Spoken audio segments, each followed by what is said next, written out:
Hello, and welcome to this Pali-Studies tutorial about pronouns. There are many different types of pronouns, and in this video we're going to be looking at demonstrative pronouns.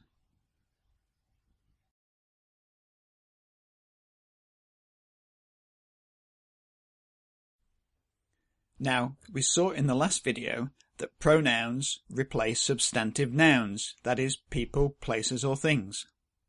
And demonstrative pronouns are so called because we use them to point to other nouns, and in that way we can say that they demonstrate things. In English, demonstrative pronouns are the words this and that.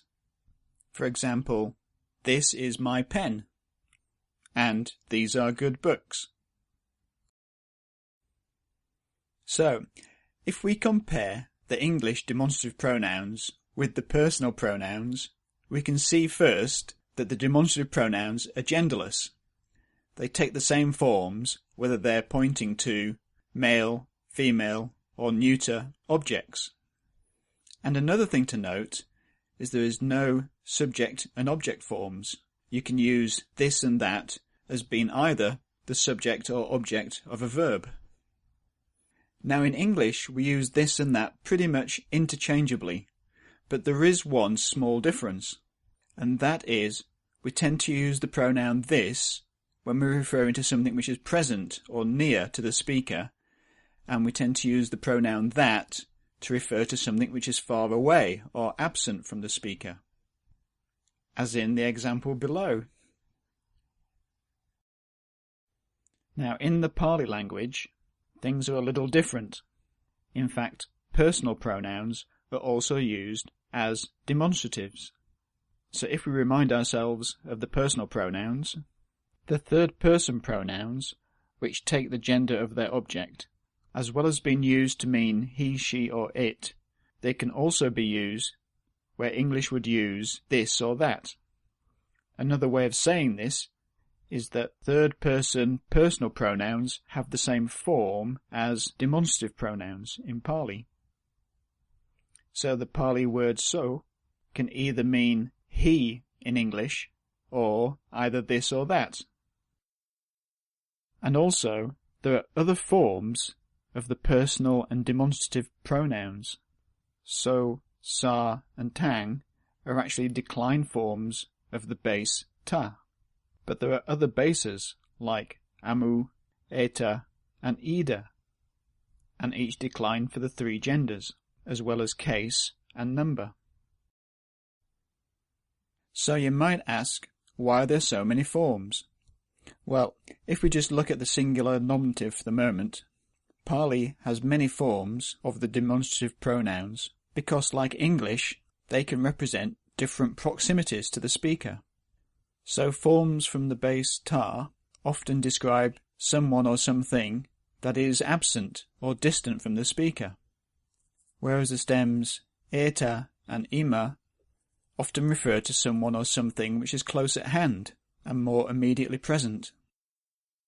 Now the base amu can mean something which is remote from the speaker, but it can also denote a contrast, like in English this or that.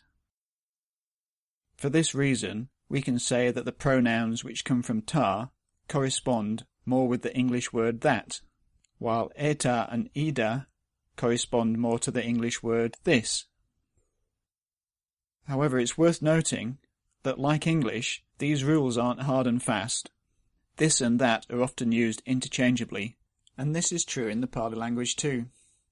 Note, however, they can simply be a third-person pronoun meaning he, she or it, and you'll have to work out from context which of these is the case. Now, each of these four pronoun bases decline. They will take their gender and their number from the object which they refer to, and their case comes from how they are used in the sentence, nominative being the subject case and accusative being the object case, and the others with prepositions. We can see from this table that there are many forms, but we're not going to spend much time worrying about these right now. Instead, let's look at some examples. So here we can see both so and kayo are in the nominative case, and hoti refers to the third person. So we might be tempted to translate this as he is the body, taking so as a personal pronoun, but it might be better to render this that is the body, or even this is the body. In our next example, again we can see that both terms are in the nominative case. So from this we can infer that it might be an equational sentence with the linking verb is in between the two nouns. In our final sentence, we have the two nouns idang and bhagava separated by the verb evoker. If we translate this word for word, we get this, he said, the Blessed One. But we can see that bhagava is in nominative case, and if we take idam to be in the accusative, then we get the Blessed One, he said this. So let's recap what we've learnt. Well, demonstrative pronouns have the same form as the third person personal pronouns. Both the personal and the demonstrative pronouns can be based on 4 different stems, and these different stems very generally relate to the proximity of the object to the speaker. And finally, they decline to match the same number and gender as the thing which they are replacing. Now, if you wish, you can find all the different types of personal pronoun in a file on my website,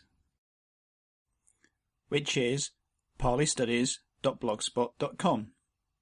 Simply go to this website and search for the post Pali Pronouns. On this post you'll find a file which you can download. It contains all the tables we've been looking at in this post and an A to Z of all the different pronouns in Pali.